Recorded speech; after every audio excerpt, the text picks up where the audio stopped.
Всем привет! Как-то по лету собирал исландский мох, и все руки как-то не доходили снять видео, как я делаю с него настойку. Как бы отвары там, ничего такого сложного нету. Кидай мох в определенном количестве, довари, потихоньку потом пей маленькими глоточками. Но все хотелось снять видео, как я делаю настойку именно. И вот сейчас решил, снимать это видео и показать вам, как я делаю настойку из исландского мха, или цитрария по-другому называют. Настойку буду делать на водке, желательно, конечно, на спирту 60-70%. Вот мы собрали с вами цитрарию в лесу, очищаем ее от лесного мусора, иголочек, листиков, постороннего другого мха, всякой этой грязи. После того, как исландский мох мы очистили от лесного мусора, мыть его нежелательно. Сразу приступаем к сушке. Высушить желательно его как можно быстрее, поэтому я сушу в сушке из-под овощей, потому что он впитывает очень сильно влагу, и где-то высушить на открытом месте его проблематично. А высушить надо как можно быстрее, чтобы он не потерял своих лечебных свойств. У меня сушилка такая недорогая для овощей. В нее раскладываю наш исландский мох и включаю на ночь сушиться. Высушив мох, мы его измельчаем. Кто как, можно руками его измельчить, он легко ломается. Кто в мясорубке ручной перемалывает его. Чем мелче измельчите, тем лучше.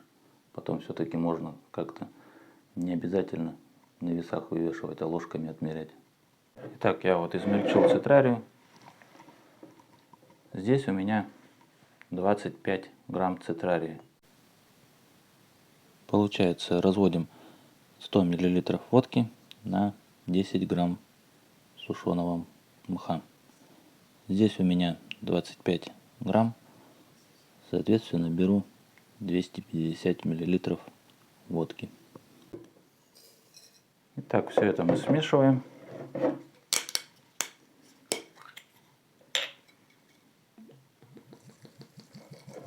Так вот заливаем.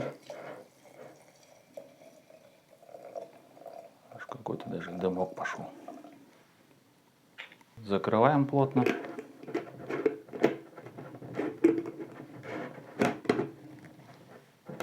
И убираем всю эту нашу ядреную смесь на 10 дней куда-нибудь в темное место. В течение каждого дня желательно взбалтывать баночку.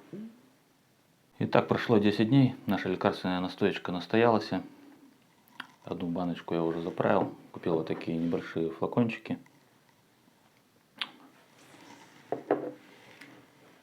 С капельным дозатором заказал на Озоне, там 3 таких баночки стоят по 228 рублей. Подписал, чтобы не забыть. Цитрария от кашля, 15 капель 3 раза в день. 15 капель 3 раза в день. Что-то как-то несерьезно. За ваше здоровье.